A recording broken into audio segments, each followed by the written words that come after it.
عزیزان محترم، حضرت سیدنا مولا علی کرم اللہ تعالی وجہ الکریم کے فیصلوں کا تذکرہ آپ حضرات سماعت فرما رہے ہیں کہ ایک مرتبہ دو شخص آپس میں سفر کرتے ہوئے چلے، راستے میں ایک مقام پر بیٹھے کھانا کھانے کے لیے۔ ایک شخص کے پاس 5 روٹیاں تھیں اور دوسرے کے پاس 3 روٹیاں تھیں۔ دونوں نے دسترخوان کو چنا اور ابھی کھانا شروع بھی نہیں کیے تھے، ایک شخص وہاں سے گزرا، اس نے کہا السلام علیکم، سلام کا جواب دیا اور دونوں نے کہا کہ آئیے، دسترخوان بچھا ہوا ہے، ہمارے ساتھ آپ بھی روٹی کھائیے۔ وہ اجنبی شخص ان دونوں کے ساتھ میں بیٹھا دسترخوان پہ، ان کے ساتھ مل کر اس نے روٹیاں کھائیں۔ جب کھانے سے فارغ ہو گیا، 8 درہم دیتے ہوئے کہا کہ یہ 8 درہم دونوں آپس میں بانٹ لو۔ یہ کہہ کر وہ چلا گیا۔ جس کے پاس 5 روٹیاں تھیں اس نے کہا کہ یہ 5 درہم میرے ہیں اور 3 درہم تیرے ہیں، چونکہ تیرے پاس 3 روٹیاں تھیں۔ 3 روٹیوں والے نے کہا کہ نہیں صاحب، ایسا نہیں ہو سکتا، برابر کا برابر حصہ چاہیے، تمہیں 4 مجھے 4، چونکہ اس نے کہا کہ آپس میں بانٹ لو۔ دونوں میں تکرار شروع ہو گئی۔ حضرت سیدنا علی کرم اللہ تعالی وجہ الکریم کے اجلاس میں دونوں پہنچے اور دونوں نے اپنی رپورٹ سنائی۔ حضرت سیدنا علی کرم اللہ تعالی وجہ الکریم نے اس شخص کو جس کے پاس 3 روٹیاں تھیں اس سے کہا کہ 3 درہم یہ تمہیں دے رہا ہے، ان 3 درہموں کو قبول کر لو، اس میں تمہارا فائدہ ہے، تم نفع میں رہو گے۔ اس نے کہا کہ نہیں، میں تو 4 ہی لوں گا۔ حضرت علی کرم اللہ تعالی وجہ الکریم نے بار بار اس کو اصرار کیا، اس کو قبول کر لے، اگر قبول نہیں کرے گا تو تو نقصان میں رہے گا۔ اور حضرت علی کرم اللہ تعالی وجہ الکریم نے بعد میں فرمایا اگر منصفانہ طریقے سے تو اگر اس کو قبول نہیں کرے گا تو تیرے حق میں صرف 1 درہم آئے گا۔ اس نے کہا کہ اے علی کرم اللہ تعالی وجہ الکریم، آپ انصاف نہیں فرما رہے۔ اس کو کہہ رہا ہے جس کے سینے پر آقا دو عالم صلی اللہ علیہ وسلم کا دست کرم ہے۔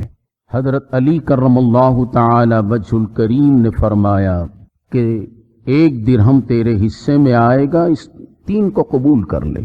کہا کہ یہ غیر منصفانہ طریقہ ہے، میں کبھی غیر منصفانہ طریقے کو قبول نہیں کروں گا۔ حضرت علی کرم اللہ تعالی وجہ الکریم نے فرمایا اور ایک مرتبہ سن لے، اگر میں حساب کروں تو تجھے 1 ہی ملے گا۔ اس نے کہا کہ اگر آپ حساب و کتاب میں پکے ہیں تو آپ اپنا حساب و کتاب مجھے بتاؤ، اگر آپ کا حساب و کتاب صحیح ہے تو میں 1 ہی درہم پر اکتفا کر لوں گا۔ حضرت علی کرم اللہ تعالی وجہ الکریم نے فرمایا کہ کان کھول کر سن لے، میں جو بول رہا ہوں اس کو کان کھول کے سن لے، بعد میں انکار نہ کرنا، پھر دوسری مرتبہ مجھے کہنے پر مجبور نہ کرنا۔ حضرت علی کرم اللہ تعالی وجہ الکریم فرماتے ہیں کہ تیرے پاس 3 روٹیاں تھیں، اس کے پاس 5 روٹیاں تھیں، 1 روٹی کے اگر 3 ٹکڑے کریں گے تو 8 روٹیوں کے 24 ٹکڑے ہوں گے، اور تیری 3 روٹیوں کے ٹکڑے کتنے ہوئے؟ 9۔ ہمارے اپنے حساب سے جس زمانے میں ہم پڑھتے تھے تو پہاڑے گنائے کرتے تھے، 3 تیرک 9، اب آپ انگریزی میں اس کو گنیں گے، تیرے 9 ٹکڑے ہوئے۔ اور جس کے پاس 5 روٹیاں تھیں اس کے 1 روٹی کے 3 ٹکڑوں کے حساب سے 15 ٹکڑے ہوئے، 15 اور 9 24 ٹکڑے ہوئے، اور تینوں نے کھایا، ہر ایک کے حصے میں 8 روٹی کے ٹکڑے آئے۔ حضرت مولا علی کرم اللہ تعالی وجہ الکریم کی ذہانت دیکھیے، آپ فرماتے ہیں تیری 3 روٹیاں تھیں، 3 روٹیوں کے ٹکڑے 9 ہوئے، 8 جب ایک کے حصے میں آئے تو تو نے 8 ٹکڑے روٹی کے کھائے اور 1 ٹکڑا بچ گیا، اور ایک ٹکڑا تیسرے آدمی نے تیری روٹی میں سے کھایا. جس کے 15 ٹکڑے تھے اس نے 8 ٹکڑے اپنے حصے کے کھائے، 60 ٹکڑے اس نے تیسرے آدمی کو کھلائے. تو اس اعتبار سے 7 درہم اس کے ہوئے جس کے اس نے 60 ٹکڑے روٹی کھائے، اور تیرا ایک ہی ٹکڑا کھایا ہے، اس لیے 1 درہم. اللہ والوں کے فیصلے اس طریقے سے ہوا کرتے ہیں. یہ حضرت علی کرم اللہ تعالی وجہ الکریم کے فیصلے تھے جو بڑے سے بڑے دانشور بھی اس کو سمجھ نہیں سکتے تھے. جب حضور نبی اکرم صلی اللہ علیہ وسلم نے یمن کا قاضی بنا کر حضرت علی کرم اللہ تعالی وجہ الکریم کو یمن کی طرف روانہ کیا، پھر میں اس بات کو دوہرا رہا ہوں، حضرت علی کرم اللہ تعالی وجہ الکریم نے کیا فرمایا؟ میں اس کے لائق نہیں ہوں، تو اللہ کے رسول نے ایک گھونسا سینے پر مارا تھا. یہ اسی گھونسے کا کرم ہے کہ بڑے سے بڑے فیصلے حضرت علی کرم اللہ تعالی وجہ الکریم آن کی آن میں کر دیا کرتے. ایک شخص یمن سے اپنے بیٹے کے ساتھ اپنے یہ غلام کو کوفے کی طرف بھیجا. غلام اور آقا دونوں مل کر کوفے کی طرف چلے. چلتے چلتے راستے میں آقا نے غلام سے کچھ کہا، اور ظاہر بات ہے کہ جب غلام ساتھ میں ہوتا ہے تو اسے کام و کاج کرایا جاتا ہے. فلاں چیز اٹھا لے، فلاں کام کر، میں ذرا آرام کر لیتا ہوں، تو جاگتا رہو، میری حفاظت کر. ایسے کچھ معاملہ ہوا ہوگا. غلام نے آقا کو گالیاں دینا شروع کی، دونوں میں ہاتھا پائی ہوئی. جب کوفہ پہنچے تو غلام نے آقا کو اپنا غلام بنا لی. یہ اعلان کرنے لگا کہ میں آقا ہوں، یہ غلام ہے، اور اس کو بیچنا چاہا بازار کوفہ میں. حضرت علی کرم اللہ تعالی وجہ الکریم کی خدمت میں فیصلہ پہنچا. یمن میں تو کوئی پہچاننے والا نہیں، کون آقا؟ یمن سے چلے تھے، کوفے میں جاننے والے نہیں. حضرت علی کرم اللہ تعالی وجہ الکریم کی بارگاہ میں فیصلہ پہنچا. غلام کہنے لگا کہ یہ میرا غلام ہے، آقا نے کہا کہ یہ میرا غلام ہے. اب فیصلے کیسے کیے جائیں گے؟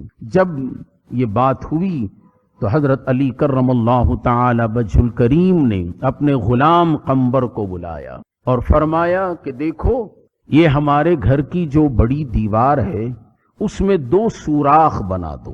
حکم کے تحت 2 سوراخ بن گئے. کہا کہ ان دونوں کے سر ان سوراخ میں ڈال دو. دیوار سے اس پار گردن نکل گئی، سر نکل گئے. ادھر دھڑ ہے، ادھر سر ہے، بیچ میں دیوار ہے. حضرت علی کرم اللہ تعالی وجہ الکریم نے اپنی دانش مندانہ طریقے سے آپ نے قنبر کو حکم دیا کہ جاؤ میرے فلاں حجرے میں محمد الرسول اللہ صلی اللہ علیہ وسلم کی تلوار ہے، اس کو لاؤ. تلوار لائی گئی. قنبر کو حکم دیا گیا غلام کی گردن اڑا دو.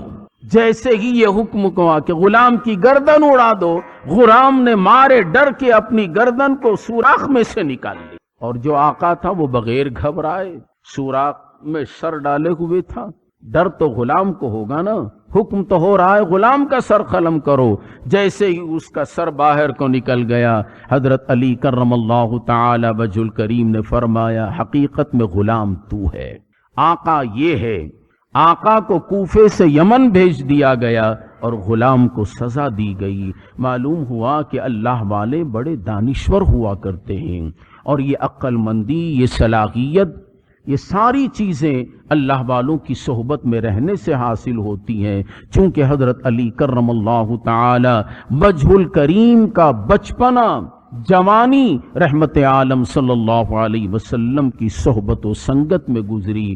یہ انہی کی صحبت کا نتیجہ تھا کہ بڑے سے بڑے فیصلے حضرت علی کرم اللہ تعالی وجہ الکریم آن کی آن میں کر دیا کرتے تھے. میں دعا کرتا ہوں کہ اللہ تعالی ہمیں اپنے بزرگان دین کو سمجھنے کی توفیق عطا فرمائے، اور ان کے فیصلوں کو مد نظر رکھتے ہوئے اپنی زندگی کو گزارنے اور اپنے فیصلے کرنے کی مولا تعالی توفیق عطا فرمائے.